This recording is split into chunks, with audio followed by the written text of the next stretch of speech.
Can tell you the exact moment I lost my son. It was a Tuesday in October, and I chose a stranger's child over mine.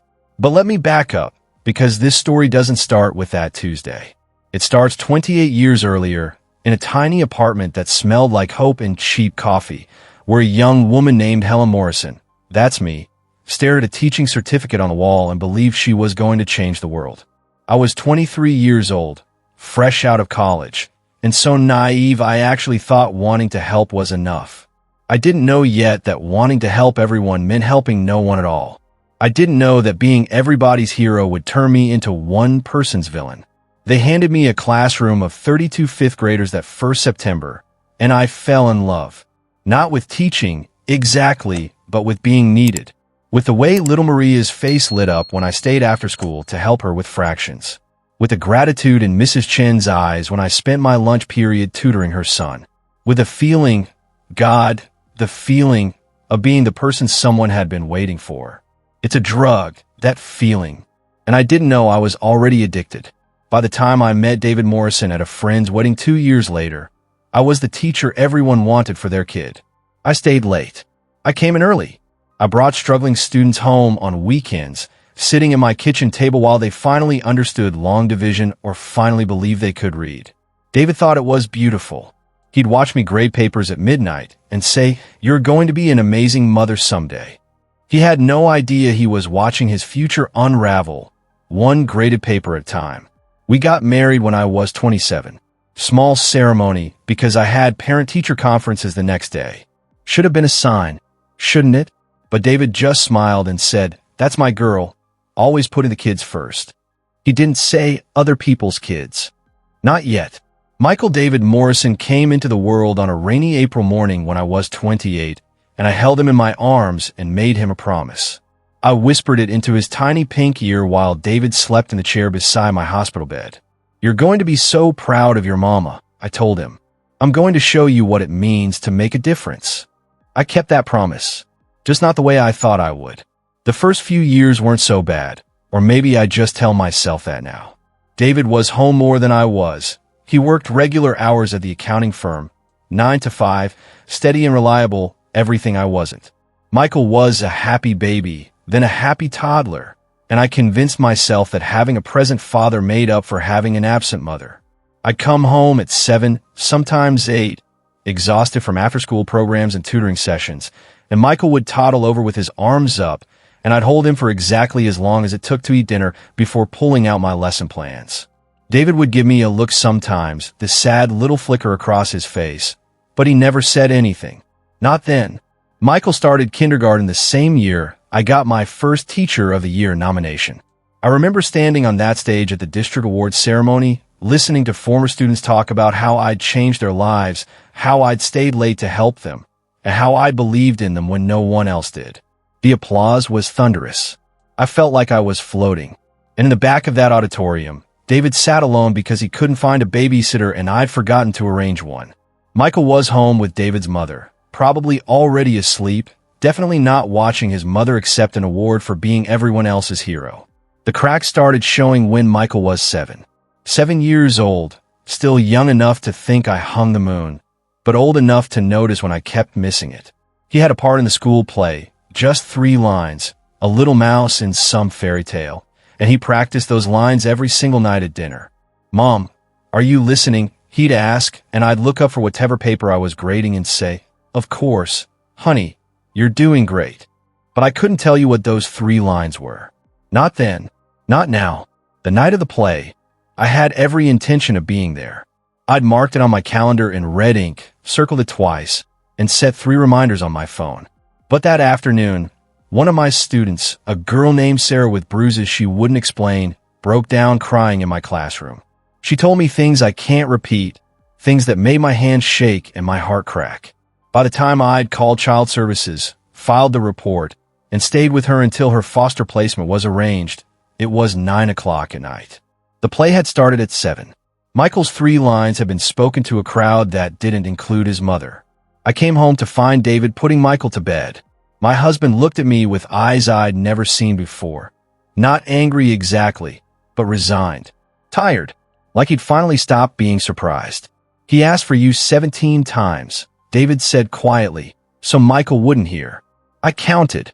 I opened my mouth to explain about Sarah, about the bruises, and about how I couldn't just leave her, and David held up his hand. I know, he said. You were saving someone. You're always saving someone. Then he walked past me, and I stood in that hallway, still wearing the weight of Sarah's trauma on my shoulders, and felt something shift beneath my feet. Something fundamental. Something I couldn't name. But I didn't change. That's the thing I have to live with now. I saw the warning signs, and I drove right past them. Because the next morning, Sarah's foster mother called to thank me, crying, telling me I'd saved her life, and that feeling rushed back in like a tide. Being needed, being important, being the person who made the difference. I was hooked on it like some people are hooked on pills or wine or gambling. I needed to be needed, and my own son needed me in ways that didn't feed that addiction. Michael stopped asking me to come to things when he was 9. Just stopped. He'd mention soccer games in passing, as casual as talking about the weather, like he already knew I wouldn't show. I have a game Saturday, he'd say, not quite looking at me. Cool, I'd say back, not quite promising anything. And we'd do this dance where he wouldn't ask and I wouldn't offer, and we both pretended it was fine. David stopped pretending. He went to every game, every practice, and every school event, and he stopped asking if I wanted to come with. He already knew the answer.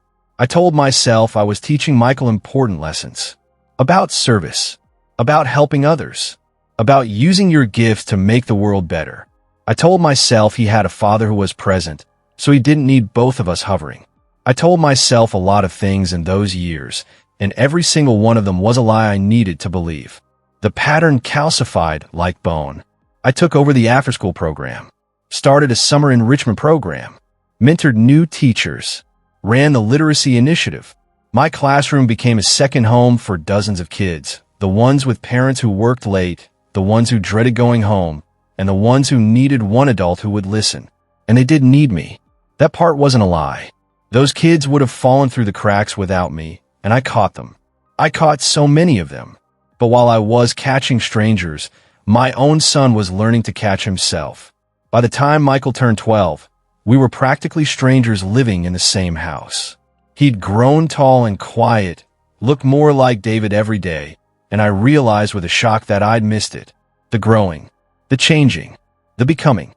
He'd gone from little boy to almost teenager while I was grading papers and saving other people's children, and I'd somehow convinced myself this was noble. This was sacrifice. This was what good people did. Then came his 13th birthday, and I swear to God I meant to do better. Michael made honor roll that fall, straight A's for the first time in his life, and he brought the report card to me with something I hadn't seen on his face in years. Hope. Actual hope that maybe this time, this achievement, would be enough to catch my attention. That's wonderful, baby, I said, and I meant it. I did. Let's celebrate. How about dinner? Just you and me. Tomorrow night. Anywhere you want to go. The smile that broke across his face nearly killed me. He actually jumped up and down, 13 years old and jumping like a little kid, because his mother was finally choosing him. I should have known better than to make promises I couldn't control. I should have learned by then that my addiction to being needed would always win. But I packed up my classroom the next day feeling good, feeling like maybe I could do this. Maybe I could be the mother my son deserved. And then my phone rang. Jenny Rodriguez, 17 years old, one of my students from 3 years earlier. She was crying so hard I could barely understand her, but I caught the important words. Pregnant. Scared. Boyfriend gone. Parents are furious. Thinking about dropping out, about running away, about giving up on everything. You're the only one who ever believed in me, Ms. Morrison, she sobbed. I don't know who else to call. And just like that, I was right back in it. That feeling. The need to be the hero, the savior, the one person who could make the difference between this girl's life falling apart or coming together. I told myself I'd make it quick. Just an hour, talk her down, get her connected with resources, then make it to dinner with Michael. I told myself a lot of things during that phone call, but the truth is simpler and uglier than that. The truth is that Jenny needed me in a way that felt more important than Michael's honor roll dinner. Her crisis felt more urgent than his achievement. Her tears felt more real than his hope. And somewhere deep in my broken brain, saving a girl in crisis felt more like being a good person than showing up for my own son. I called home. David answered. I can still hear the silence after I explained, the terrible pause before he said, "Tell Michael yourself." He put our son on the phone, and I delivered the news with all the false brightness I could muster. "Honey, something came up with a former student. An emergency. But we'll do dinner tomorrow instead. Okay? I promise." The silence on Michael's end was different from David's. It wasn't angry or disappointed. It was empty, like he'd finally used up all the hope he had to spend on me. "Okay, Mom," he said. Just that. "Okay, Mom." Then he hung up. I spent 4 hours with Jenny that night. Got her into a program for teen mothers. Connected her with counseling. Convinced her to stay in school. Drove her home and watched her walk inside, no longer crying, almost smiling. I felt like I'd done something that mattered. Something important. And when I got home at 9:30 that night, the kitchen was dark. David sat alone at the table, Michael's favorite cake untouched between us. He waited until 8, David said. Then he went to bed. I started to explain, started to defend, and started to list all the reasons why what I'd done was necessary and right. David just looked at me with those tired eyes and said, "You keep saving everyone else's children. When do you save ours?" I told him he was being unfair. That Jenny had no one. That Michael had both of us, had stability, and had everything he needed. David stood up, pushed the cake toward me, and walked out of the room. "He doesn't need another parent, Helen," he said from the doorway. "He needs his mother, and he's learning he doesn't have one." But I didn't listen. That's the part that haunts me most. I had that moment, that clear, crystalline moment where my husband held up a mirror and showed me exactly what I was doing, and I turned away from it. Because the next day, Jenny's mother called to thank me. And the day after that, Jenny herself came by with tears in her eyes and gratitude in her voice, and that feeling washed over me again like a baptism. I had saved her. I had made a difference. And Michael was fine. He had his father. He had good grades. He had everything except the one thing I couldn't seem to give him. Me. The years that followed blur together now. A montage of missed moments and broken promises. Michael's 14th birthday. His first girlfriend. His driver's license. His college applications. I was there for all of it, technically. In the house. At the table. In the room. But I wasn't present. I was always grading papers, answering emails from former students, planning curriculum, and staying after school. Being the teacher everyone loved and the mother nobody knew. And Michael stopped trying. That's what breaks my heart most when I look back. He just gave up on me. Stopped mentioning school events. Stopped asking questions about my day. Stopped looking for me in the bleachers because he'd learned I wouldn't be there. He poured all that love he'd been saving for me into his relationship with his father. And David, God bless David, caught it all. Was there for everything. Became both parents because one of us was too busy being everybody's hero. The college acceptance letters came when Michael was 18. University of Oregon, 3,000 miles from home. When he told me his choice, I saw it in his eyes, not just excitement about college, but relief about distance. "That's so far," I said, trying to sound casual, trying not to hear the subtext screaming beneath his words. "Yeah," he said. "I know." And he smiled, and it wasn't a happy smile. It was a free smile. Like he'd finally found the one thing I couldn't grade, couldn't fix, and couldn't insert myself into. Geography. The fight came the night before he left. I don't even remember who started it, but I remember what Michael said, the words that ended everything. We were packing his last boxes, and I made some comment about how proud I was, about how all those lessons about service and helping others had shaped him into such a fine young man. And Michael just stopped, put down the box he was holding, looked at me with his father's eyes, and said, "You were never there." Not angry, just factual, like he was reading a grocery list. "You were everyone's hero except mine."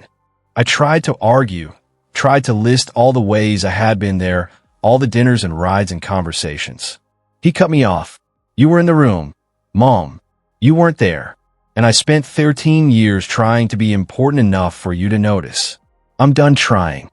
I said something then that I regretted every day since. I said, I was teaching you the value of service, of helping others, of using your gifts for good. And Michael laughed. I actually laughed at this harsh sound I'd never heard from him before. You taught me I wasn't worth your time, he said. You taught me that strangers were more important than family. You taught me that being needed by everyone means being present for no one. Then he picked up his box and walked out of the room, and I stood there at his almost empty childhood bedroom, surrounded by the evidence of a life I'd barely witnessed, and felt the foundation crack beneath my feet. He left for Oregon the next morning. I hugged him goodbye. He hugged back. It was perfectly polite and absolutely empty, and that's when I knew. I'd finally achieved something in my parenting. I'd raised a son who was so good at hiding his hurt that he could hug the person who caused it and make it look like love. That was 15 years ago. 15 years of phone calls that got shorter and less frequent. Of holidays he found excuses to miss. Of a wedding invitation that came 3 months after the actual wedding. Of the birth announcement for a granddaughter I never met, with a note attached that said, "Thought you should know." And 5 years ago, the call stopped entirely. No fight. No final confrontation. Just silence, stretching out like an ocean between us, and me on one shore holding 3 decades of Teacher of the Year awards while my son stood on the other shore with a family I'd never know. So tell me something. When does devotion become destruction? When does wanting to help everyone mean you've helped no one who actually needed you? And here's the question that keeps me up at night, the one I need you to think about before we go any further. If you could save a stranger's child or lose your own, which would you choose? Because I chose. Over and over, for 35 years, I chose. And now I'm standing in my empty classroom, packing the last box of a career everyone says was extraordinary, asking myself if it was worth it. Was it worth it? Stay with me, because this story doesn't end with that question. It ends with a phone call I wasn't expecting, in a coffee shop I was terrified to enter, with a little girl who has my son's eyes and a second chance I don't deserve. But before we get there, you need to understand what happened between that goodbye and that phone call. You need to see what it took for me to finally look in the mirror and see not a hero, but a woman who loved being needed more than she loved being known. The next part hurts worse than everything that came before it.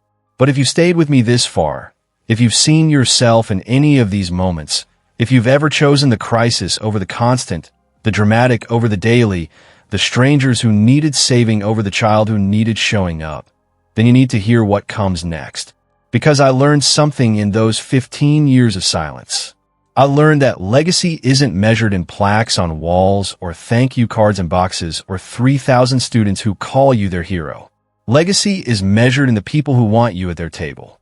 And my table was empty. But I'm getting ahead of myself.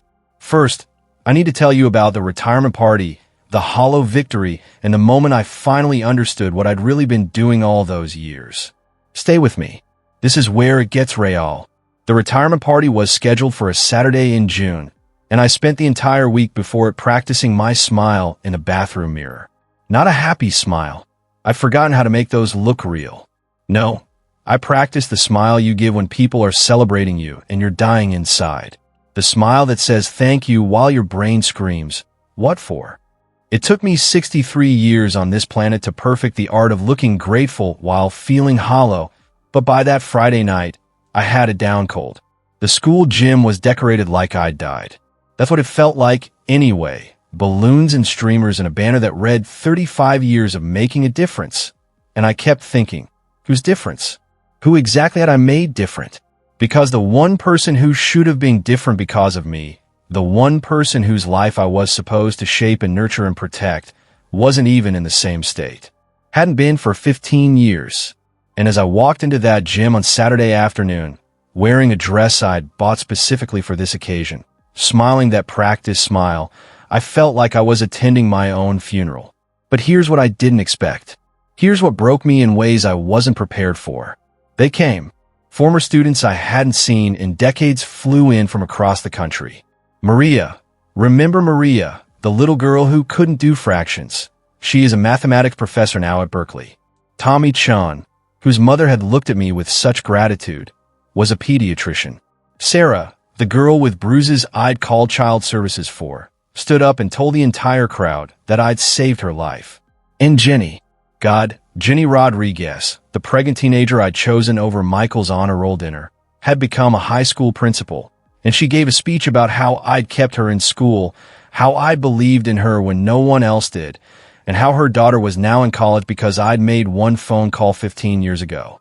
The applause was deafening, wave after wave of it, washing over me like I was drowning. People were crying, hugging me, thanking me. The superintendent gave me a crystal plaque. The mayor declared it Helen Morrison Day in our town. 3,000 students. They'd actually counted 3,000 lives I'd touched over 35 years. 3,000 reasons why what I'd done mattered. 3,000 pieces of evidence that I was good, that I was important, and that I had made the world better. And in the back of that gym, the chair I'd saved for David was empty. The chair I'd saved for Michael was empty. The two people whose lives I was supposed to matter to most weren't there. And as I stood on that stage, holding my crystal plaque that caught the light and threw rainbows across the gym floor, I felt more alone than I'd ever felt in my entire life. But I smiled. God help me. I smiled and waved and thanked everyone and pretended I didn't notice those two empty chairs. Pretended I didn't feel like the success everyone was celebrating was actually the greatest failure of my life. And when it was finally over, when the last former student had hugged me and the last photo had been taken and the janitor started taking down the streamers, I drove home to the house I'd lived in for 30 years, the house that David had left 3 years ago because he couldn't compete with 3,000 kids, and I sat in the dark living room with my crystal plaque on my lap and finally admitted something I'd been avoiding for decades. I hadn't been helping those kids. Not really, or not only. I'd been feeding something in myself, some desperate hunger to be needed, to be important, to be the hero of someone's story. And the high I got from that, from the gratitude, from the thanks, from being the one person who made the difference, was more powerful than any drug, more seductive than any addiction, because it felt like love. It felt like purpose. It felt like I was doing exactly what I was supposed to be doing. But it wasn't love. Love is showing up when nobody's watching. Love is being there for the boring parts, the daily parts, and the parts that don't get you a plaque or a speech or applause. Love is choosing the same person over and over again, even when strangers are offering you the chance to be their savior. And I'd chosen to be his savior instead of mother. For 35 years, I'd chosen the hit of gratitude from strangers over the steady, quiet presence my son needed. That night, I couldn't sleep. I kept thinking about those empty chairs, about David, who'd left me with the words, "I can't compete with 3,000 kids," still hanging between us, and about Michael, who'd stopped calling 5 years ago and hadn't even sent a text about the retirement party. I got up at 3 in the morning and started going through old photo albums, something I hadn't done in years, maybe decades. And you know what I found? Page after page of me with students. Me at awards ceremonies. Me chaperoning field trips. Me at graduation parties for kids who weren't mine.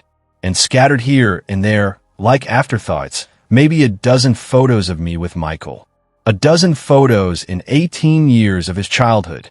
In one picture, he was 7 years old, at his birthday party, and I was in the background grading papers.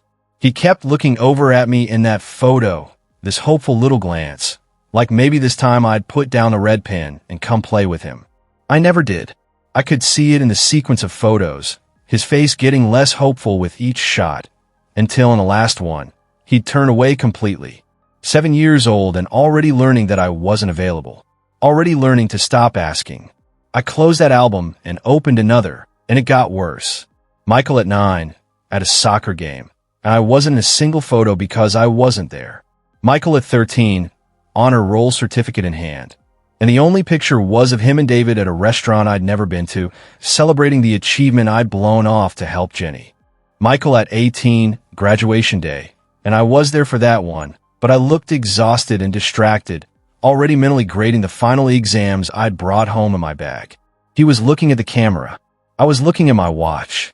I sat on my living room floor surrounded by evidence of my failure, and for the first time in 15 years, I let myself cry. Not pretty crying. Ugly, gut-wrenching sobs that came from somewhere so deep I didn't know it existed. I cried for the birthday parties I'd missed, for the soccer games I'd skipped, and for the honor roll dinner I'd canceled.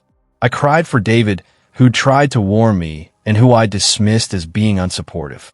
I cried for the little boy who'd practiced 3 lines for a play I never saw, and for the man he'd become without me there to witness it.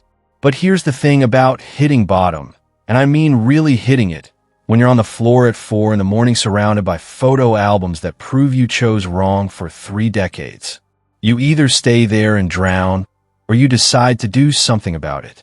And I don't know if it was the crying or the exhaustion or the weight of those empty chairs, but something shifted in me that night. Something fundamental. For the first time in my entire adult life, I stopped defending myself. I stopped making excuses. Stopped listing all the good reasons I'd had for every choice. Stopped telling myself that Michael had David, that he'd turned out fine, and that my work had been important. I just stopped. And in that silence, in that space where my justifications used to live, I finally heard the truth. I had been addicted to being needed.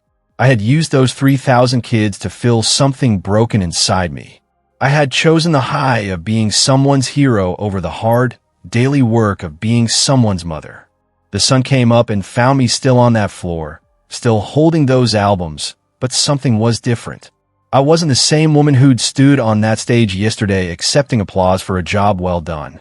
I was someone who'd finally seen the price of that job, and the price was too high, way too high. My best friend Margaret called that afternoon. We'd known each other since college, and she was one of the few people who'd stayed close through everything, through the divorce, through the estrangement, through all of it. "How was the party?" she asked, all bright and cheerful. And I don't know what she heard in my silence, but her voice changed, got serious. "Helen, what happened?" So I told her about the empty chairs, about the photo albums, about sitting on the floor at 4 in the morning, finally admitting what I'd done. And you know what Margaret said? She said, "It's about damn time." Not mean, not angry, just honest. "I've been waiting 15 years for you to see it, Helen. You were addicted to being needed. And Michael, he needed you in a different way. He needed you to choose him. Not once, for some big moment, but every day, in all the small moments. And you never did." I wanted to argue with her. Wanted to list all the times I had chosen him, all the dinners and car rides and conversations. But Margaret knew me too well. "You were in the room," she said, and I realized she was echoing Michael's words from 15 years ago. "You weren't present. There's a difference, and you know it."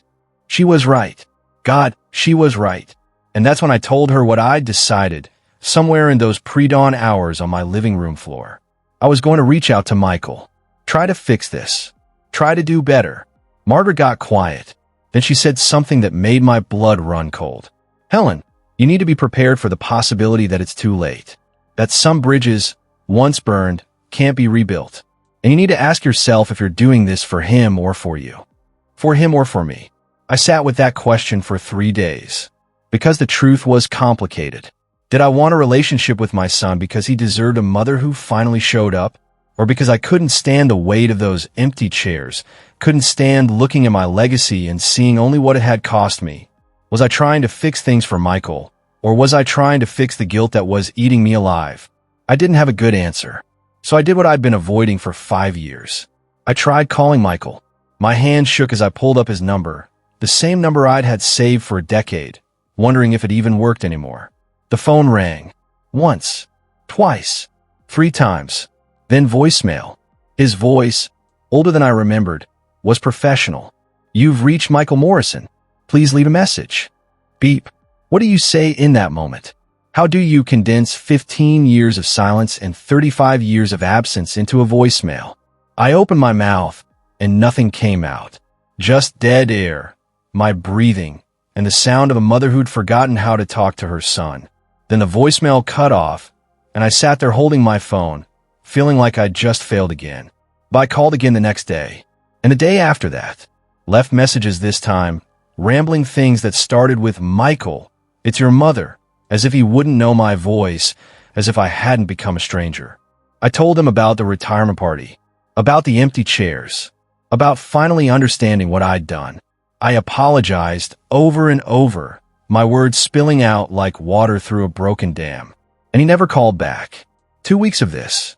2 weeks of daily calls, daily messages, and daily silence on the other end.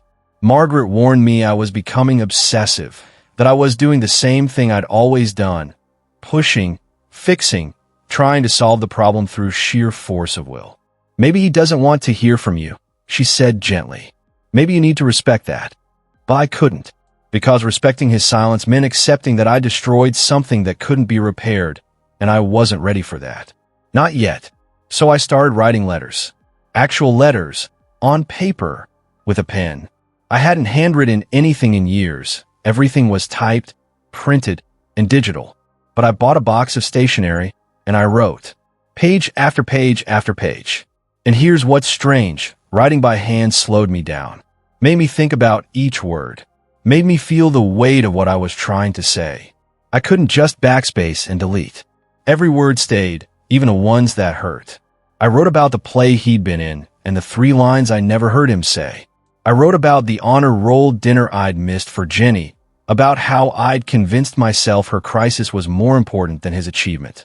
I wrote about all the soccer games, all the school events, and all the moments where I'd been physically present but mentally absent, grading papers in the bleachers while he looked for me in the crowd.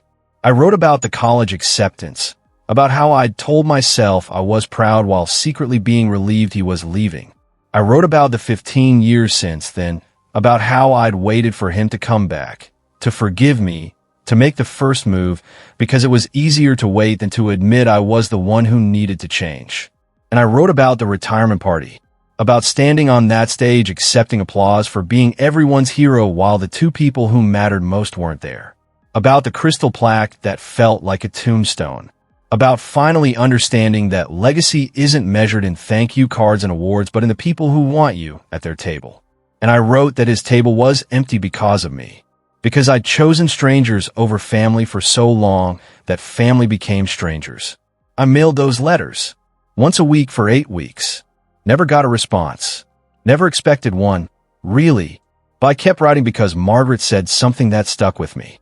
She said, maybe this isn't about getting him back. Maybe this is about finally being honest. About finally saying the things you should have said 30 years ago. And she was right. These letters weren't fixing anything. They were just true. And maybe truth was all I had left to give. But then something happened that I didn't expect. Something that made me finally see, not just understand, but see what I'd really been doing all those years. Margaret called me on a Thursday evening. I need to show you something, she said. But you're going to hate it. And me. And probably yourself when you see it. She came over with her laptop, and she showed me Michael's Facebook page. I hadn't looked at his social media in years. I told myself it was respecting his privacy, but really I was protecting myself from seeing the life he was living without me. But Margaret had been following him. She was friends with his mother-in-law, some connection I didn't fully understand, and she thought I needed to see what she'd been seeing. So she pulled up his page and started scrolling, and I watched my son's life unfold in reverse. Photos from last month.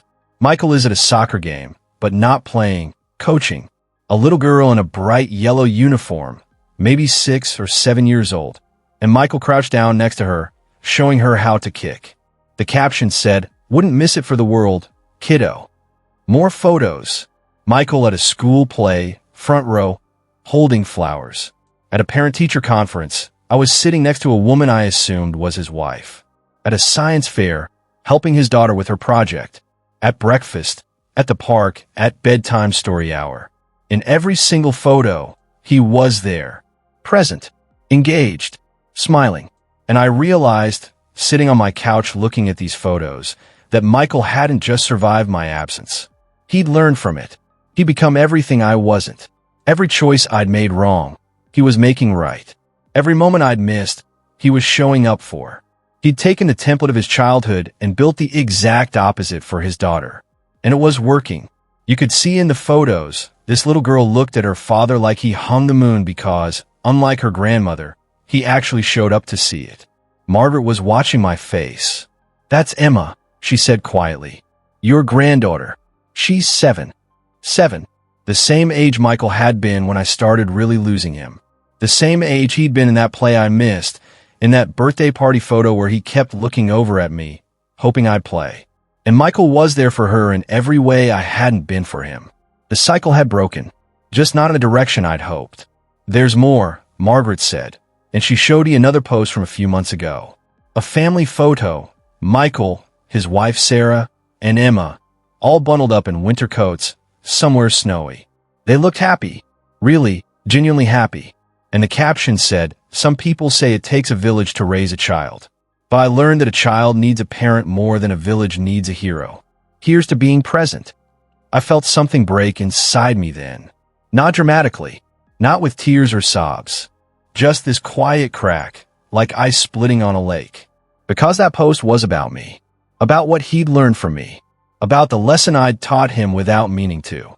I'd shown him exactly what not to do, and he'd taken that lesson to heart, and he was doing it better than I ever had.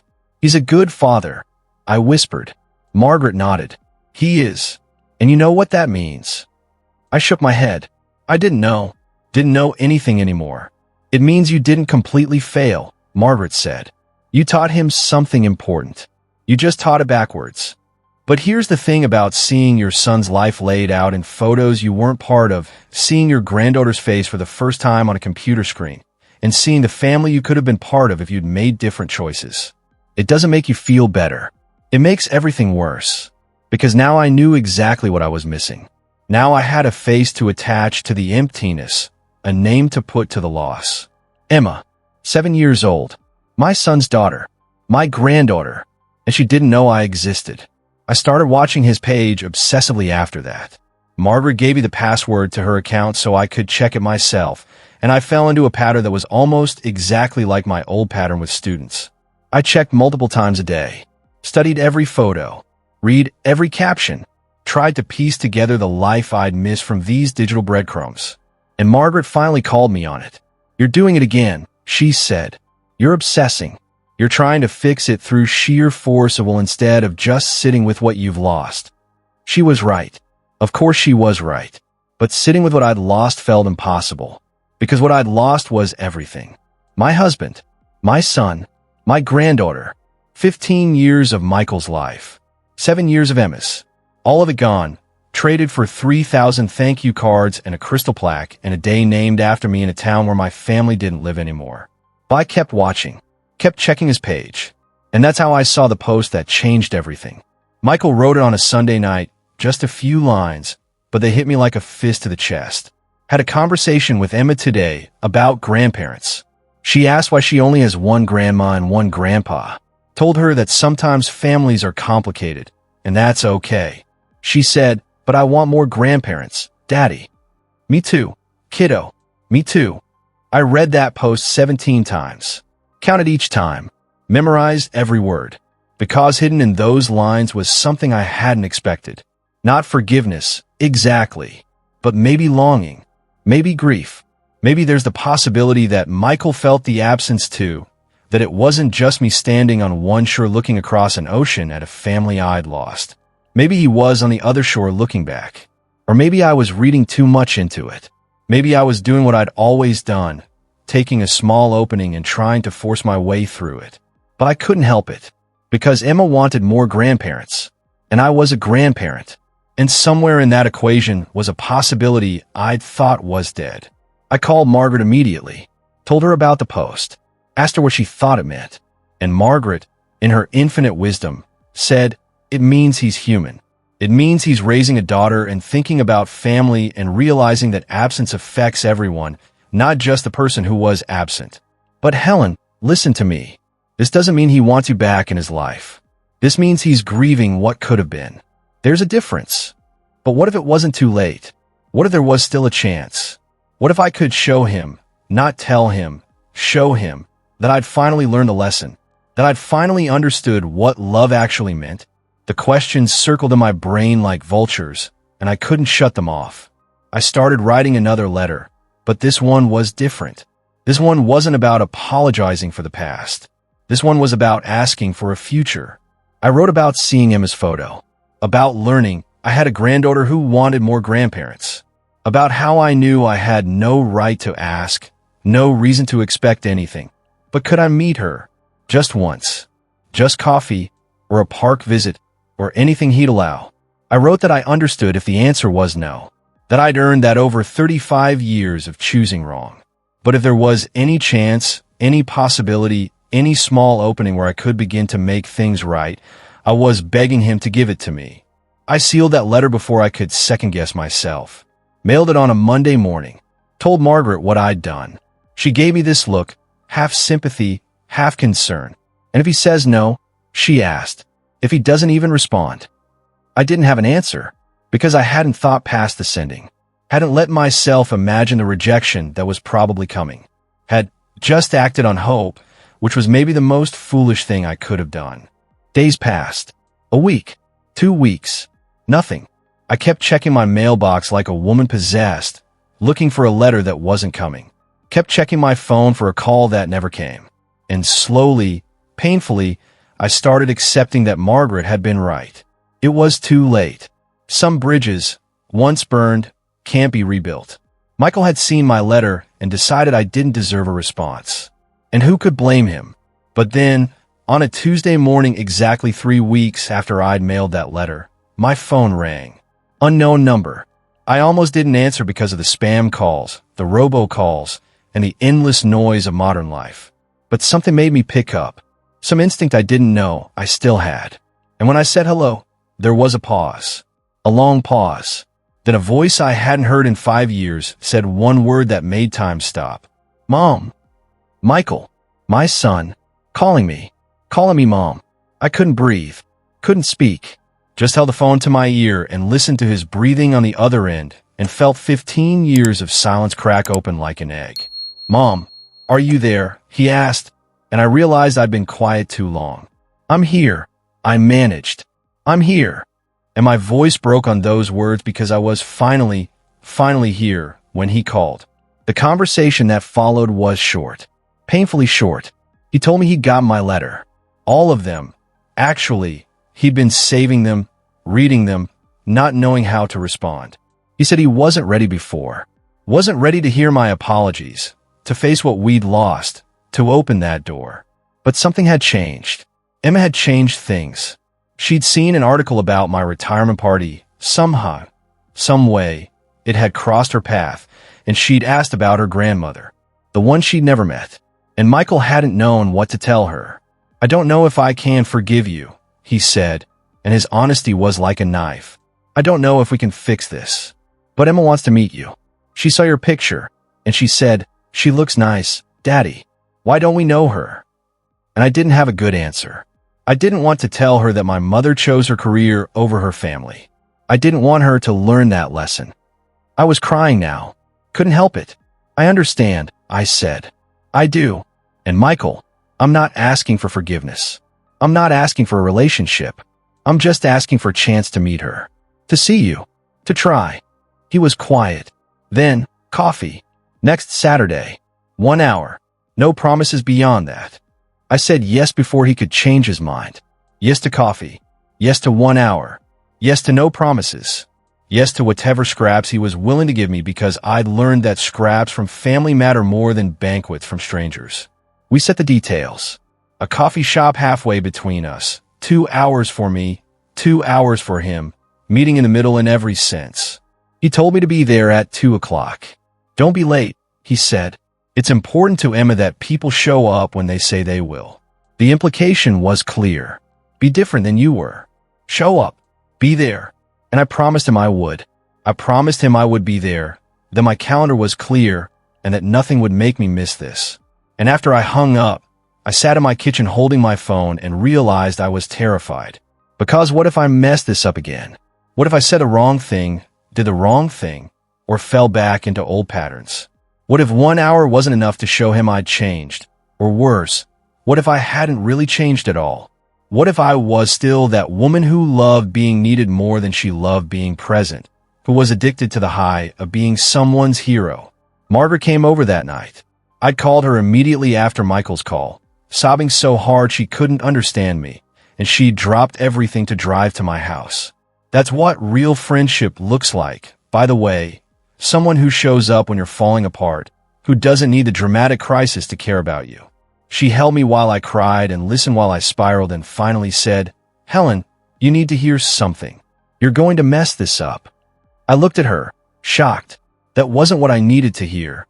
I needed encouragement, support, and positive thinking. But Margaret shook her head.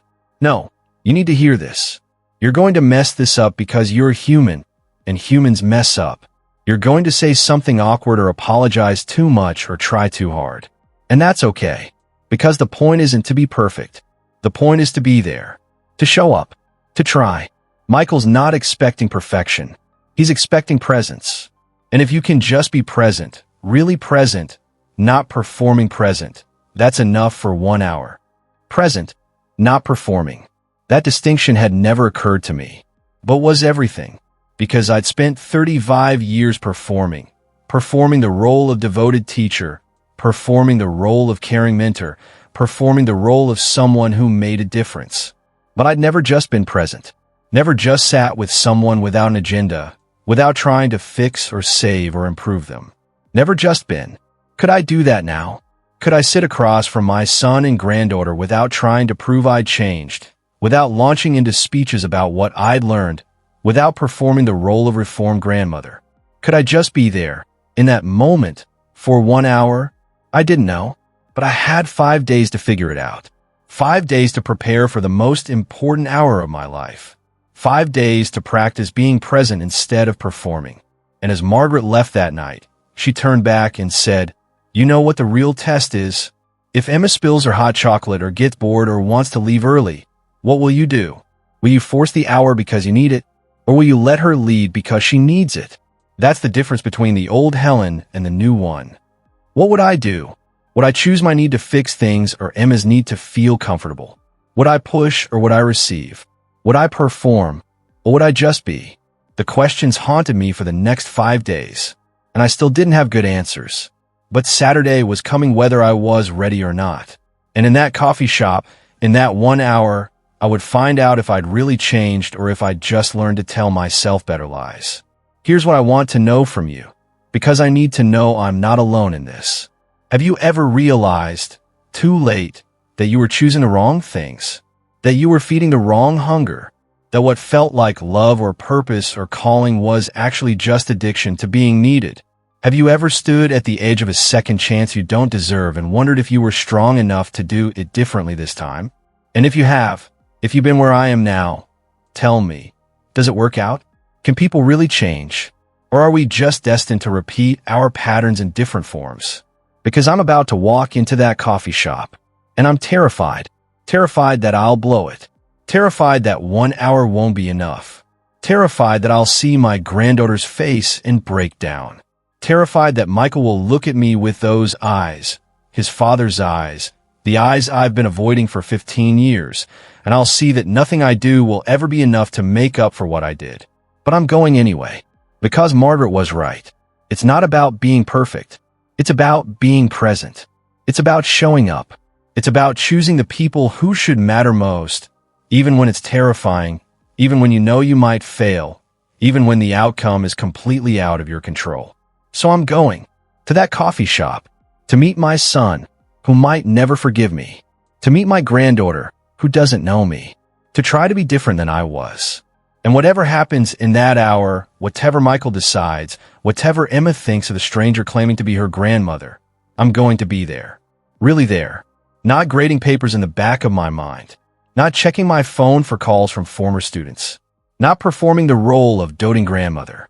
Just there. Present. In that moment. For that hour. And maybe, just maybe, there will be enough to start building a bridge across the ocean I created. Or maybe it won't. Maybe I destroyed something that can't be repaired. Maybe some lessons come too late to matter. But I'm going to find out. Because I finally learned that not knowing is worse than failing. That trying and losing is better than never trying at all. That showing up, even when you're terrified, even when you're not ready, even when the outcome is uncertain, is what love actually looks like. The coffee shop is an hour away. I need to leave soon. My hands are shaking as I write this. But I'm going. I'm choosing. For once in my life, I'm choosing the right thing. Even if it's 15 years too late. Even if it doesn't work.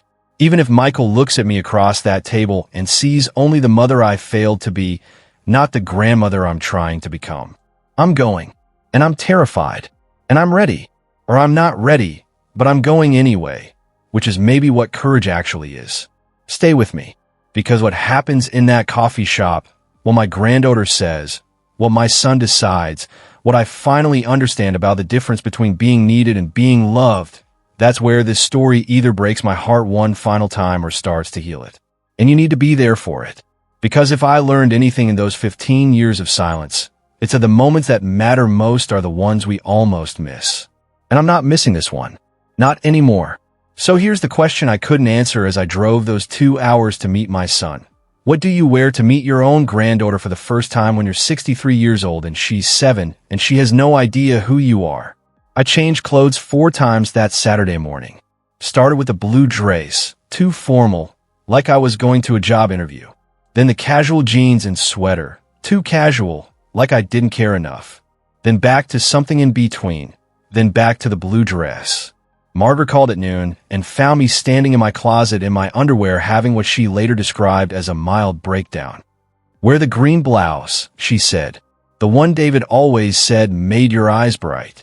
And Helen? She's 7. She's not going to care what you're wearing. She's going to care if you're kind. Kind. Such a simple word.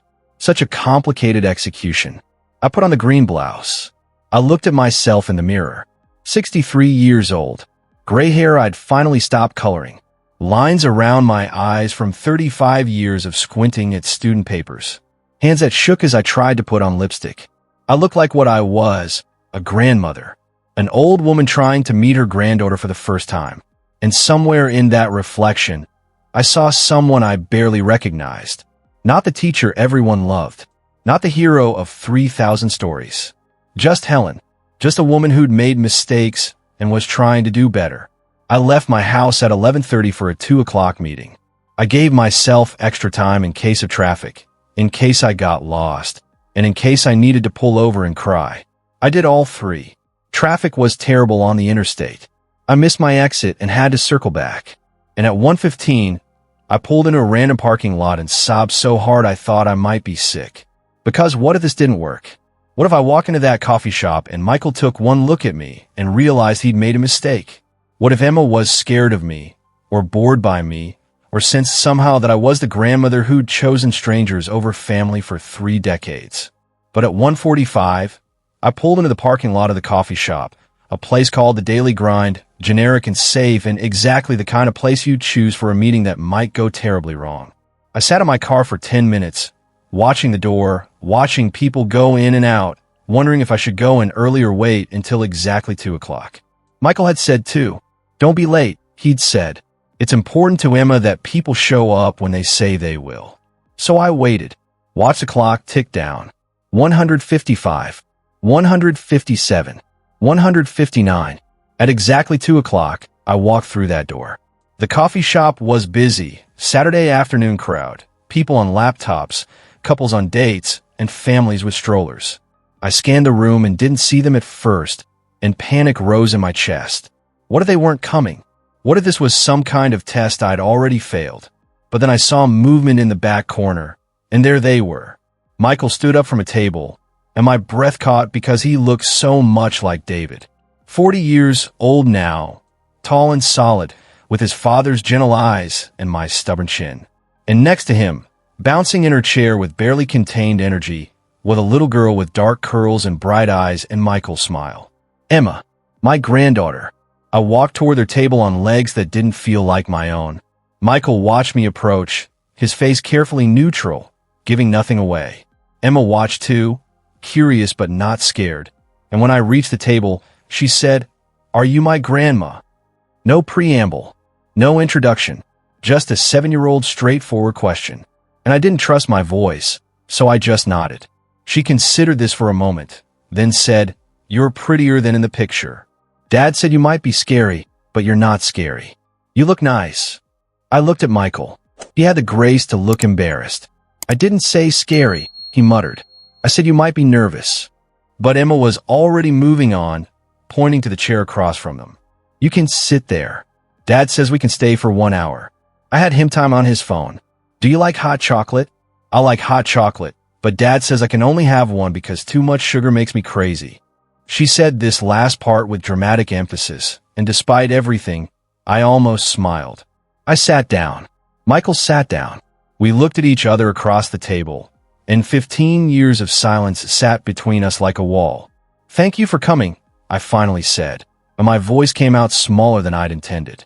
Thank you for letting me come. He nodded once. Emma wanted to meet you, he said, and the implication was clear. This was for her, not for me, not for us. And that was okay. That was more than okay. That was what I deserved. Emma ordered hot chocolate. I ordered coffee I knew I wouldn't drink. Michael ordered nothing and just sat there with his phone face down on the table, the timer already running. 1 hour, 60 minutes, 3,600 seconds to show my granddaughter I was worth knowing, to show my son I'd changed, to somehow make up for 35 years of choosing wrong. No pressure. So, Emma said, stirring her hot chocolate with intense concentration. Dad says you were a teacher. Did you teach kids my age? And just like that, we were in it. The conversation, the hour, the moment I've been terrified of and preparing for and dreading and hoping for all at once. I did, I said. 5th grade, mostly. A little older than you. She nodded seriously. I'm in 2nd grade. My teacher's name is Mrs. Patterson. She's nice, but she gives too much homework. Do you give too much homework? I looked at Michael. He was watching me carefully, and I realized this was a test. Not Emma's question. That was just a 7-year-old being a 7-year-old. But my answer, how I responded, whether I launched into teacher mode, defending homework policies and talking about educational standards, or whether I just answered the question. Just talk to her like she was a person, not a problem to solve or a mind to shape. Probably, I said honestly. I probably gave too much homework. Teachers do that sometimes because we forget that kids have lives outside of school. Emma looked satisfied with this answer. You should tell Mrs. Patterson that, she said. Maybe she'll give us less. And I smiled, really smiled, for the first time since walking through that door. The conversation flowed easier after that. Emma was a talker, filling silences with observations about everything from the coffee shop's music being too loud to her soccer team's colors being ugly to the fact that her best friend Madison had 2 grandmas and she only had one, which wasn't fair. Michael mostly stayed quiet, watching, his face still carefully neutral but something softening around his eyes. And I tried to do what Margaret had told me, just be present, not perform, not try too hard, just listen, just be there. Emma showed me a drawing she'd brought in her backpack, a family portrait with stick figures she identified as Dad, Mom, me, Grandma Carol, and Grandpa Jim. There was a space on the far right of the paper, empty except for a question mark. That's where you'd go, she explained. If we knew you. But I didn't know what you looked like, so I just put a question mark. She said it so matter-of-factly, this 7-year-old casually explaining that I'd been a blank space in her family portrait, and something in my chest cracked open. Can I keep this? I asked, my voice thick. She shrugged. Sure, but you're not a question mark anymore, so if I draw another one, I can put you in the right spot. Then she went back to her hot chocolate like she hadn't just said the most profound thing I'd heard in 15 years. You're not a question mark anymore. Like it was that simple. Like showing up once was enough to go from empty space to actual person. If only it were that easy. Halfway through the hour, Emma announced she needed to use the bathroom. Michael started to get up, but she waved him off. I'm 7, Dad. I can go by myself. The bathroom's right there. She pointed across the coffee shop, and Michael hesitated, then nodded. Okay, but come right back. She rolled her eyes, a gesture so reminiscent of Michael at that age that I almost laughed, and skipped off toward the bathroom. And then it was just us. Me and Michael, alone for the first time in 15 years. The silence was immediate and heavy, all the easy conversation of the last 30 minutes evaporating in Emma's absence. We both watched her disappear into the bathroom, both clearly wishing she'd come back immediately, both knowing we had maybe 2 minutes to say something real. She's wonderful, I finally said. Michael nodded. She is. Pause. No thanks to you. And there it was. The anger I'd been waiting for, delivered quietly but with enough edge to cut. I deserved it. Welcomed it, even. I know, I said. Michael, I know. And I'm not here to make excuses or ask for forgiveness or pretend that anything I say will make up for what I did. I'm just here because Emma wanted to meet me. And because I wanted to meet her. And because I finally understand what I did to you. He looked at me then, really looked at me, and I saw his father in his eyes. David's eyes. Tired and sad and trying so hard to believe I meant it. Do you? He asked. Do you really understand? Because you've apologized before. Mom.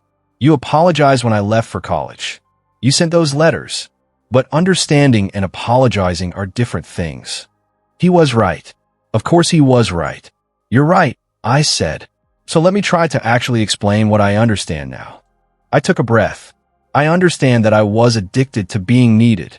That those 3,000 students made me feel important in a way that daily family life didn't. That dramatic crisis felt more meaningful than boring bedtimes. That strangers' gratitude felt better than family's expectations. I understand that I used teaching as an excuse to avoid being present, that I convinced myself I was doing noble work when really I was just feeding something broken inside me. I understand that you needed a mother, and I gave you a hero instead, and heroes are useless when what you need is someone to show up for the boring parts, the daily parts, the parts that don't get plaques or thank you cards. I paused. He was still watching me, his face unreadable. I understand that I taught you what not to do, that you looked at our relationship and decided to do the exact opposite with Emma. And I understand that you're a better parent than I ever was because you learned from my mistakes. I understand that I can't undo any of it. Can't get back your childhood or the 15 years since or any of the moments I missed. I understand that this 1 hour with Emma, is more than I deserve. And I understand that whether you ever forgive me or not, whether we ever have a relationship or not, you turned out to be a good man and a great father despite me, not because of me. Michael was quiet for a long time. Then he said, you know what the hardest part was? It wasn't the missed soccer games or the school plays. It was knowing that you could show up for everyone else. That you had energy and time and attention for strangers but nothing left for me. That's what hurt. Not that you were busy. That you chose them over me. Every single time. I know. I whispered. I know. And I can't tell you why I did it except that I was broken in ways I didn't understand. And by the time I understood, you were gone. And I let you stay gone because it was easier than facing what I'd done. He nodded slowly. Yeah, you did. No accusation. Just a fact. Just truth. Emma came back then, bouncing back to the table with news that there was a cat poster in the bathroom, and asked if we liked cats because she loved cats, but they couldn't have one because Mom was allergic. And just like that, the heavy moment passed, and we were back in easier waters, talking about pets and allergies and whether dogs or cats were better. But something had shifted. Michael's face was less guarded. Not forgiven. I wasn't naive enough to think one moment of honesty fixed 15 years of damage. But maybe understood. Maybe heard. The hour flew by. Emma showed me more drawings. She told me about soccer. She wasn't very good, but she liked being goalie because she got to use her hands. Explained in great detail the plot of some animated movie I'd never heard of. She asked if I had any pets. No. If I lived in a big house, too big for one person. If I liked pizza. Yes. And if I could come to her soccer game next week. That last question stopped the conversation cold. Emma said it so casually, so naturally, like of course grandmas came to soccer games. Emma, Michael said carefully, but she talked over him. It's next Saturday at 10. We're playing the Red Rockets, and they're really good, but Coach Dad says we can beat them if we try hard. You could sit with Grandma Carol. She brings good snacks. She looked at me with those bright, hopeful eyes, and I felt the weight of the question underneath the question. Not just can you come, but will you? I looked at Michael. This was his call, not mine. He studied my face for a long moment, and I could see him weighing it. The risk of letting me further in, the risk of Emma getting attached to a grandmother who might disappear again, and the risk of hope. Finally, he said, let me check the schedule and get back to you. Not yes, but not no either. Emma seemed satisfied with this answer, already moving on to explaining the rules of soccer in exhaustive 7-year-old detail. When Michael's phone timer went off, I felt the hour ending like a physical thing. 60 minutes. Already over. Emma looked disappointed. Is it time to go already? Michael nodded. We had a deal, kiddo. 1 hour. She sighed dramatically. Fine. But I liked meeting you, she said to me. You're not scary at all. You're actually kind of nice. And then, without warning, she got up and hugged me. Just walked around the table and threw her arms around my neck and hugged me like it was the most natural thing in the world. I froze. Then I hugged her back, this little girl who smelled like hot chocolate and strawberry shampoo, this stranger who was my granddaughter, this second chance I didn't deserve. And over her head, I looked at Michael, and he was watching us with an expression I couldn't quite read. Not happy, not angry, just complicated, just human. Emma pulled back. Okay, bye, she said cheerfully, already gathered her backpack. Michael stood up. I stood up. We faced each other across the table, and the moment felt enormous. Thank you, I said. For this. For her. For the chance. He nodded. I'll text you, he said. About the soccer game. I need to think about it. And that was it. That was all. They walked out of the coffee shop, Emma's hand in Michael's, and I stood there watching them go and feeling like I'd just been given a glimpse of something precious that might be taken away at any moment. I sat back down. My coffee was cold. Emma's hot chocolate cup still had foam around the rim. Her family portrait with a question mark was folded in my purse. I'd just met my granddaughter. Just spent an hour with my son. Just did the thing I'd been terrified of for weeks. And I had no idea if it was enough. No idea if Michael would text. No idea if I'd ever see them again. No idea if this was the beginning of something or a one-time mercy. Margaret called as I was driving home. Well, she demanded. How did it go? And I realized I didn't know how to answer that. It went well. It was complicated. It was both heartbreaking and hopeful at the same time. She hugged me. I finally said. Emma hugged me. And then I was crying again, driving down the interstate crying so hard I had to pull over because my granddaughter had hugged me and my son had maybe, possibly, potentially agreed to let me come to a soccer game. And it was more than I'd had in 15 years and less than I wanted, and I didn't know if it would ever be enough. That's good, Margaret said gently. That's really good, Helen. Now comes the hard part. I wiped my eyes. What hard part? I thought that was the hard part. She laughed. That was the first hard part. Now comes the waiting, and the showing up, and being consistent, and proving that you mean it. That's a hard part. The part where you don't just show up once but keep showing up. Where you don't just say you've changed but live it. She was right. Of course she was right. Because 1 hour in a coffee shop didn't rebuild trust. Didn't undo 35 years of choosing wrong. Didn't prove anything except that I could show up once.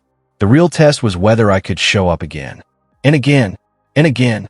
Whether I could be the grandmother Emma deserved instead of the mother Michael needed, but never got. 3 days later, on Tuesday evening, my phone buzzed with a text from an unknown number. I almost deleted it as spam, but something made me open it. This is Michael. Emma hasn't stopped talking about you. The soccer game is Saturday at 10 a.m., Henderson Park Field 3. You can come if you want. No promises beyond that. I read that text 17 times. Counted them. No promises beyond that. The same thing he'd said about the coffee shop. No promises. No guarantees. No forgiveness. Just an opportunity. Just another chance to show up. Just another test to see if I meant what I said. I texted back immediately. I'll be there. Thank you. Then I added, is there anything I should bring? Because I was trying to learn. Trying to ask instead of assume. Trying to show up in the way Emma needed instead of the way that made me feel good. He texted back an hour later. Just yourself. And maybe don't wear perfume. She's sensitive to smells on the field. Such a small detail. Such a tiny thing. But it meant he was thinking about me being there. Was preparing Emma for it. Was giving me instructions on how to exist in their world without disrupting it. I could work with that. I would work with that. That week was the longest of my life. Longer than waiting for Michael's call. Longer than the 15 years of silence. Because now I had something to lose. Now I'd met Emma, had hugged her, had heard her laugh, and had seen her drawing with a question mark. Now the stakes were real. Before, losing Michael was theoretical. Now, losing Emma felt impossible to survive. I told Margaret I was spiraling. She came over on Friday night with wine and practicality. "You're not going to a performance review," she said. "You're going to a soccer game. 7-year-olds play soccer. You sit on the sidelines and watch. That's it. Don't overthink this." But I couldn't help it. What if Emma didn't want me there once she saw me again? What if Michael changed his mind? What if I said something wrong or did something wrong or looked at them wrong? "Helen," Margaret said firmly, "listen to me. You're going to go to that soccer game. You're going to sit next to Carol. That's Michael's mother-in-law. Be nice to her. You're going to watch Emma play. You're going to cheer when appropriate. You're going to not make it about you. And then you're going to go home. That's it. That's all. Stop trying to fix 15 years in one soccer game." She was right. I knew she was right. But knowing and doing are different things. That night, I barely slept. Kept imagining scenarios where it all went wrong. Where Emma was embarrassed by me. Where Michael regretted inviting me. Where I did something that proved I hadn't really changed. By Saturday morning, I was exhausted and terrified and ready to cancel. But I didn't. I got dressed, jeans, sneakers, no perfume. I grabbed my car keys. I drove to Henderson Park. The parking lot was full of minivans and SUVs, families spilling out with coolers and folding chairs, and kids in bright jerseys. I found Field 3 by following the sound of children shrieking, and there they were. Emma's team in yellow jerseys is warming up on one end, parents setting up chairs on the sidelines, and Michael standing on the field with a clipboard, looking every inch the soccer dad coach. I spotted Carol, had to be Carol, the only other older woman there, sitting in a folding chair with a cooler at her feet. I walked over, my heart pounding. "Hi," I said awkwardly. "I'm Helen, Michael's mother." She looked up, and I couldn't read her expression. Then she smiled. "I know who you are. Michael told me you'd be here. You can set up next to me. I brought extra coffee." Just like that. No judgment. No questions. Just an offer of coffee and a place to sit. I set up my chair. Carol poured coffee from a thermos. We sat in slightly awkward silence for a moment. Then she said, "Emma's excited you're here. She told me all about meeting you. Said you were nice and not scary." I almost laughed. That seems to be the consensus. Carol nodded. "She's a good kid. Michael's done a great job with her." The implication was clear. Michael, not me. Michael, despite me. But I just agreed. He has. He's a wonderful father. The game started. Emma was goalie, just like she'd said, wearing oversized gloves and bouncing on her toes. She spotted me in the crowd and waved frantically, her whole face lighting up. I waved back, and something in my chest tightened, because she was happy I was there. Actually happy. Not performing. Not being polite. Just genuinely pleased that her grandmother had shown up. The game was chaos. 7-year-olds playing soccer is less like actual soccer and more like 20 kids chasing a ball in a pack while coaches yell instructions no one follows. Emma led in 3 goals, the ball moving too fast, her being too slow, and each time she looked devastated until Michael jogged over and said something that made her smile and nod. He was good at this. Patient, encouraging, present, everything I hadn't been. At halftime, Emma ran over to the sidelines. Michael handed out orange slices. She grabbed 3 and came straight to me. "Did you see me make that save?" she asked, breathless and proud. I had seen it, the one ball she'd actually stopped, diving sideways in a way that was more enthusiasm than technique. "I did," I said. "That was amazing." She beamed. "Coach Dad says I'm getting better. Do you think I'm getting better?" And I looked at Michael, who was watching this interaction carefully, and I understood the question underneath. "Not do you think I'm good, but will you be here long enough to see me get better?" "I think you're working hard," I said carefully. "And that's what matters. Getting better takes time." She nodded seriously, considering this. Then Carol called her back. Halftime was over. Emma ran back to the field, orange slice still in her mouth, and Michael caught my eye. He didn't smile, exactly, but he nodded. Just once. Like I'd passed some small test. Like I'd said the right thing. We lost the game. 5-2. Emma was crushed. Cried a little as the team shook hands. Michael crouched down, talking to her, and and I watched them together and felt like I was looking through a window at something I'd never been part of. This daily care, this is showing up, this being there when she was sad or happy or just needed someone. This was what I'd missed. Why trade it for 3,000 thank you cards? After the game, Michael brought Emma over to where Carol and I were packing up chairs. Say thank you to Grandma Helen for coming, he prompted. Emma, still sniffling, managed a watery smile. Thank you for coming, even though we lost. I knelt down to her level. Thank you for letting me come. You played hard. That's what counts. She hugged me again, quicker this time, less dramatic, then ran off to join her teammates, who were already recovering from the loss and playing tag. Michael stood there, hands in his pockets, looking at me. She liked having you here, he said finally. She told me this morning that she was happy she'd have two grandmas like Madison. My throat tightened. I was happy to be here. He nodded. Then, there's another game next week. Same time, different field. You can come if you want. Not an invitation, exactly. Just permission. Just another opening. Just another chance. I'd like that, I said. And I meant it. Not because it would fix things. Not because one more soccer game would make up for 35 years of absence. But because Emma wanted me there. And for once in my life, I was choosing what someone else needed over what I wanted. The pattern repeated over the next few months. Soccer games every Saturday. Sometimes Michael would text during the week with updates. Emma had lost a tooth. Emma had aced a spelling test. And Emma was worried about her first sleepover. Small things. Daily things. The boring parts that I'd missed with Michael. And each text felt like a small miracle. Like Michael was slowly, carefully letting me into their lives in the only way he knew how. I went to every game. Sat next to Carol, who slowly warmed up to me. Learned the other parents' names. Learned which kids were on Emma's team. Learned how to cheer appropriately. Not too loud. Not embarrassing. Just present. And after each game, Emma would run over, win or lose, happy or sad, and tell me about it. Tell me what she'd done right, what she'd done wrong, what Coach Dad had said, and what she wanted to work on. And Michael watched. Always watched. Checking, I think, to see if I'd show up. To see if I meant it. To see if this was real or just another performance. Another role I was playing to ease my guilt.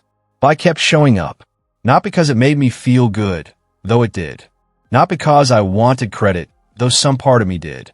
But because Emma expected me. Because she'd look for me in the crowd. Because I'd become part of her Saturday routine. And breaking that routine would hurt her. That was the shift I hadn't expected.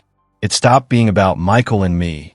Stopped being about forgiveness or redemption or making up for lost time. It became about Emma. About not letting her down the way I'd let Michael down. About being reliable in a way I'd never been reliable before. 3 months after that first coffee shop meeting, Michael texted me on a Tuesday evening. Emma's birthday is next month. She wants you to come to her party. It's just family. No pressure if you're not ready. I stared at that text for a long time. Family. He'd said family. Emma wanted me at her family birthday party. I texted back, I'd be honored to come.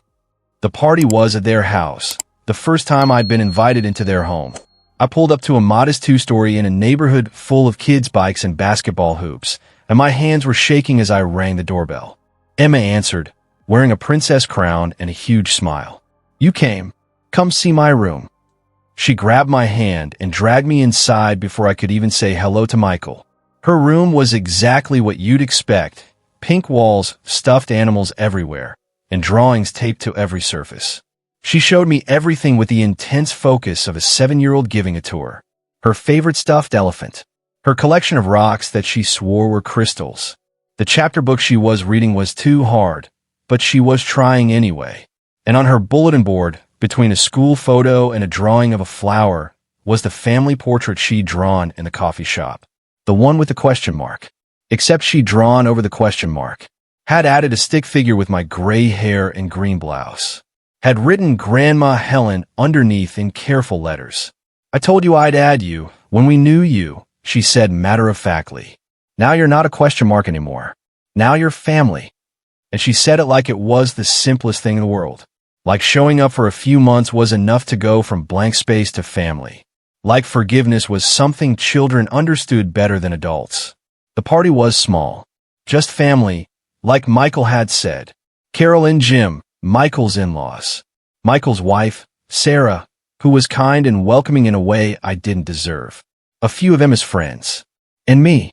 We sang happy birthday. Emma blew out 8 candles, 7 for her age and 1 to grow on.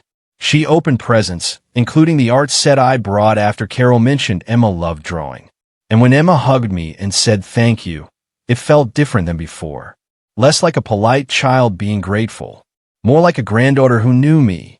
That evening, after the kids had been picked up and Emma was in her room playing with her new toys, Sarah excused herself to start cleaning up. Michael walked me to my car.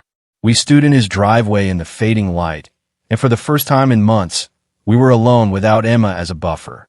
"Thank you for coming," he said. It meant a lot to her. I nodded. "Thank you for inviting me. It meant a lot to me." We were quiet for a moment. Then Michael said, "I want you to know something. I'm not sure I'll ever fully forgive you for what you did. For what I didn't have growing up. That's something I'm still working on. But Emma deserves a grandmother. And you're trying. I can see that you're trying. So we're going to keep doing this. Keep moving forward. See where it goes." It wasn't forgiveness. It wasn't absolution. It wasn't a happy ending where everything was magically fixed. But it was something. It was honest. It was real. It was my son telling me that I was trying, and that trying mattered, even if it didn't erase the past. "Thank you," I whispered, "for giving me the chance. I know I don't deserve it." He looked at me for a long moment. "No," he agreed. "You don't. But Emma wants you here. And what Emma wants matters more than what I feel about the past." And that was it. That was the truth. I wasn't rebuilding my relationship with Michael. Not really. Not yet. Maybe not ever. But I was building a relationship with Emma. And for Michael, that was enough to let me stay. Enough to keep the door open. Enough to see if this time I could actually be present instead of just performing presence. I drove home that night and called Margaret. Told her about the party, about the family portrait on Emma's bulletin board, and about Michael's words in the driveway. "It's not forgiveness," I said, "but it's something." Margaret was quiet for a moment. Then she said, "Helen, you need to understand something. You might never get Michael's full forgiveness. The damage was too deep and went on too long. But that doesn't mean you can't build something new. Something with Emma. Something that matters. You're not trying to fix the past. You're trying to be present in the now. And that's enough." Was it enough? I didn't know. Some nights I still woke up thinking about all the moments I'd missed with Michael. The birthday parties. The soccer games. The school plays. The honor roll dinners. All of it gone, irretrievable, lost to my addiction to being needed by everyone except the person who needed me most. I couldn't get those back. Couldn't undo the damage. Couldn't make Michael 7 years old again and do it right this time. But I could show up for Emma. Could be there for her soccer games and birthday parties and school events. Could be the grandmother. I'd never been a mother. Could learn, finally, at 63 years old, what it meant to choose the daily over the dramatic, the consistent over the crisis, and the family over the strangers. Could prove that people could change, even if the change came too late to fix what they'd broken. It's been 2 years now since that first coffee shop meeting. 2 years of soccer games and birthday parties and random Tuesday texts from Michael with updates about Emma. 2 years of showing up, of being present, of choosing them over the constant pull to be needed by everyone else. And it's still hard. Some days, a former student calls with a crisis, and that old addiction flares up. That voice that says their need is more urgent, more important, and more worthy of my time. But I've learned to say no, to set boundaries, to redirect them to other resources, to protect the time I've committed to Emma. Because here's what I finally understand. Those 3,000 students didn't need me. Not really. They needed a teacher, and if it hadn't been me, it would have been someone else. They would have found someone else to believe in them, to support them, to help them. But Michael needed his mother. Emma needs her grandmother. And there's no substitute for that. No one else can fill that role. It's me or no one. Last week, Emma had a school play. Just a small thing, the fall festival, where second graders performed songs about autumn leaves. Emma had 3 lines. Just 3. She was a squirrel gathering acorns, and her lines were about preparing for winter. Michael texted me the date and time. Added, she specifically asked if you'd be there. I was there. Front row. Phone off. Fully present. And when Emma said her 3 lines, clear and confident and proud, I thought about Michael at 7, practicing his 3 lines for a play I never saw. Thought about how history doesn't repeat, but it rhymes. I thought about how I couldn't go back and see his play, but I could see Emma's. Couldn't fix the past, but I could show up for the present. After the play, Emma ran off stage and hugged me before she hugged her parents. Did you see me? Did you see my lines? And I had seen them. Every word, every gesture, every proud moment. You were perfect, I told her. I wouldn't have missed it for the world. And I meant it. Every word. Because I've learned what those words actually mean now. Wouldn't have missed it for the world. Not for a student's crisis. Not for an awards ceremony. Not for anything. Because Emma is my world now, in a way those 3,000 students never were. Because family is the world, and everything else is just noise. Michael stood a few feet away, watching Emma hug me. And when our eyes met, something passed between us. Not forgiveness, exactly, but understanding. Recognition. A nod that said he saw me trying. Saw me showing up. Saw me being different than I was. And while it didn't erase the past, it acknowledged the present. And maybe that was enough. That night, as I drove home from the play, I thought about the question I started with all those months ago in that coffee shop. What do you wear to meet your granddaughter for the first time? And I realize now that I've been asking the wrong question. The right question was never about what to wear or what to say or how to perform being a good grandmother. The right question was, are you willing to show up? Not once, for the big moment, but over and over, for the small moments. For the boring soccer games. For the random Tuesday texts. For the school plays with 3 lines.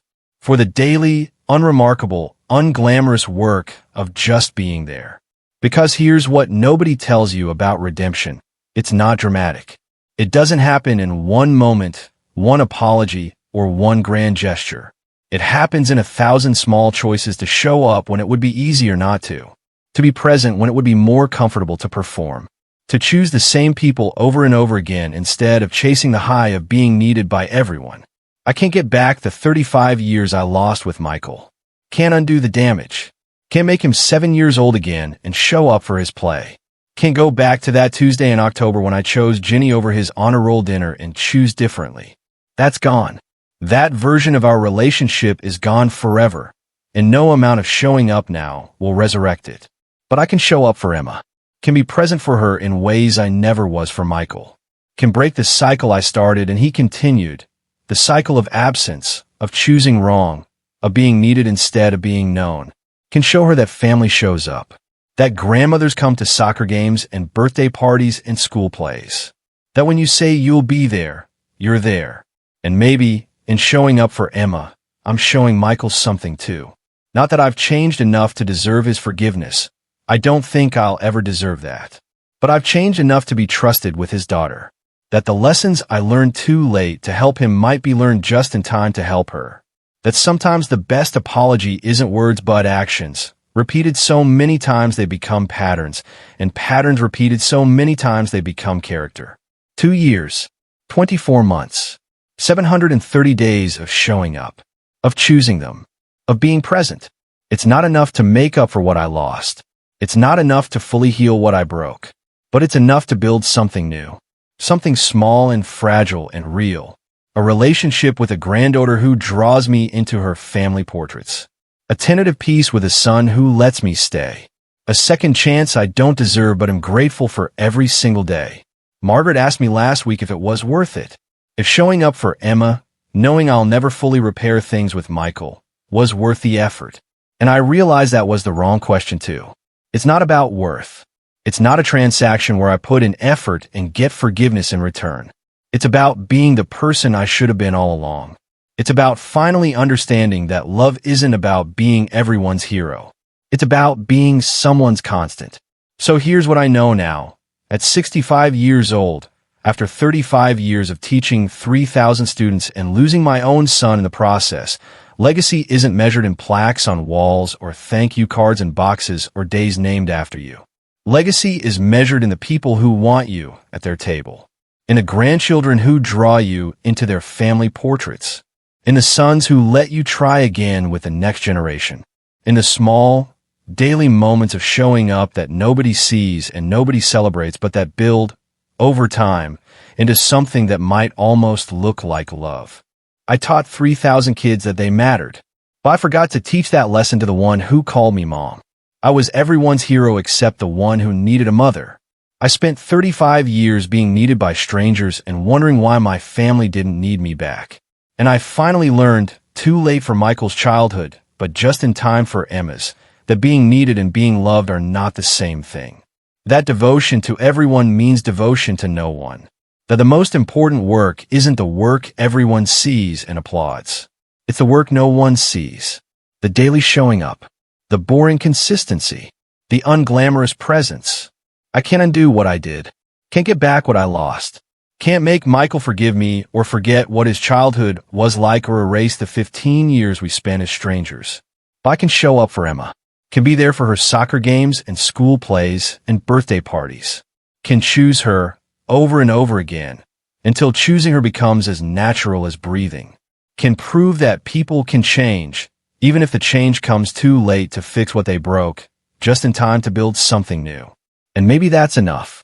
Maybe that has to be enough, because it's all I have. It's all any of us have. The choice to show up today, to be present now, to do better going forward even if we can't undo the past. The choice to be someone's constant instead of everyone's hero. So I'm going to keep showing up. Keep choosing Emma. Keep being present. Keep building this fragile, new relationship that might never fully heal the old one but that exists on its own terms, in its own right, as its own thing. And maybe, over time, Michael will see that I mean it. That I've changed. That I've finally learned the lesson. Or maybe he won't. Maybe the damage is too deep, went on too long, and hurt too much to ever fully heal. But either way, Emma will know her Grandma Helen. Will have memories of soccer games and birthday parties and school plays. She will grow up knowing that I showed up for her. And maybe, just maybe, that will be enough to make a difference. Not the kind of difference that gets you awards or accolades or thank you speeches. The quiet kind of difference that happens when you choose the same person over and over again until they know, deep in their bones, that they matter to you. That's the difference I'm making now. The only difference that actually counts. Now I want to ask you something. I really want you to think about this. Don't just scroll past. Don't just move on to the next video. Sit with this question for a minute. Because if my story meant anything to you, if you saw yourself anywhere in these moments, then this question matters. Who are you choosing? Right now, today, in your actual life, who are you choosing? Are you choosing the people who need you dramatically or the people who need you daily? Are you choosing the crises that make you feel important or the constants that make you feel known? Are you choosing to be everyone's hero or someone's parent, someone's partner, or someone's constant presence? Because here's what I learned too late. You can't choose everyone. You physically cannot be present for everyone who needs you. There aren't enough hours in the day, enough energy in your body, or enough pieces of yourself to scatter across every person who asks. And when you try to choose everyone, you end up choosing no one. You end up being needed by strangers and absent from family. You end up with plaques and awards and thank you cards and empty chairs at your retirement party. So I'm asking you to do something right now. Something concrete. Something real. And I'm asking you to tell me about it in the comments because I want to know I'm not alone in this. I want to know that my story mattered enough to make you think, to make you look at your own choices, and to make you ask yourself the hard questions. Here's what I want you to do. Think of one person, just one, who needs your presence more than they need your performance. One person who needs you to show up for the boring parts, the daily parts, and the unglamorous parts. Your kid, your parent, your partner, your friend. One person who you've been treating the way I treated Michael, physically present but mentally absent, in the room but not really there. Now I want you to do 3 things, and I want you to commit to them in the comments. First, tell me who that person is. You don't have to use their real name. Just tell me the relationship. My daughter. My father. My wife. Say it out loud, even if it's just in a comment, because naming it makes it real. Second, tell me one specific thing you're going to do differently this week. Not someday, not eventually, this week. One concrete action that shows you're choosing them. I'm going to put my phone away during dinner. I'm going to go to the soccer game without bringing work. I'm going to ask about their day and actually listen to the answer. One thing. Specific. This week. Third, come back here in 1 week, exactly 1 week from when you're watching this, and tell me if you did it. Hold yourself accountable. Tell me if it was hard. Tell me if it mattered. Tell me if they noticed. Because I need to know that my story, my mistakes, my losses, my attempts to do better can help someone else choose differently before it's too late. And if you're sitting there thinking, I don't have anyone like that, or it's not that bad for me, or I'm not like Helen, then I want you to think harder. Because I thought that too. I thought I was doing important work. I thought I was teaching valuable lessons about service and dedication. I thought I was fine, my family was fine, and everything was fine. Until my son was 18 and told me I'd taught him he wasn't worth my time. Until I was 63 and realized I'd spent my whole life being needed by everyone except the people who actually mattered. Don't wait until you're 63. Don't wait until your kid is 18 and leaving. Don't wait until it's been 15 years since you heard their voice. Don't wait until you're meeting your granddaughter for the first time and she's drawing you as a question mark in her family portrait. Choose now. Choose today. Choose the person you're about to walk past to answer someone else's crisis. Write in the comments. Commit to it. Come back and tell me if you did it. Because if 3,000 students and one lost son taught me anything, it's that knowing what to do and actually doing it are two completely different things. And I need to know that someone out there is actually doing it, is actually choosing. It's actually being present instead of just promising to try. Tell me who you're choosing. Tell me what you're doing this week. Tell me why my story mattered to you. Because I share the hardest parts of my life, the parts I'm most ashamed of, the losses I can never recover, the damage I can never fully undo, not for sympathy or forgiveness or validation, but so that maybe, just maybe, someone else won't make the same mistakes. So that someone else will look at their kid, their partner, or their parent and choose them. Really choose them. Not tomorrow. Not someday. Today. That's my challenge to you. That's what I'm asking. Not a like or a share or a passive wow. That's sad. I'm asking for action. For commitment. For you to look at your life and ask the hard question, who am I choosing? And then to actually choose differently. So go ahead. Comment below. Tell me who you're choosing. Tell me what you're committing to this week. And then do it. Show up. Be present. Choose them. Because the people who love you don't need your best intentions. They need your actual presence. They need you to be there, really there, for the boring moments and the hard moments and the daily moments that build, over time, into a life together. Don't be me. Don't wait 35 years to learn this lesson. Don't lose your son to find your granddaughter. Don't trade your family for strangers' gratitude. Choose now. Choose them. Choose presence over performance. Choose daily over dramatic. Choose the people at your table over the people who applaud from a distance. Tell me in the comments. Who are you choosing? What are you doing this week? And then, most importantly, do it. Actually do it. And come back here in 7 days and tell me how it went. Because that's how we change. Not through good intentions or inspirational stories or promises we don't keep, but through concrete actions, repeated over time, until choosing the right people becomes as natural as breathing. I'm Helen. I taught 3,000 kids, but my own son wouldn't speak to me. I spent 35 years choosing wrong. But I'm choosing right now. Every day. Every soccer game. Every birthday party. Every moment Emma looks for me in a crowd. I'm there. Really there. Present. Not because it fixes the past, but because it builds a future. Now it's your turn. Who are you choosing? Tell me now. The comments are below. Your person is waiting. Your moment is now. Don't wait. Choose them.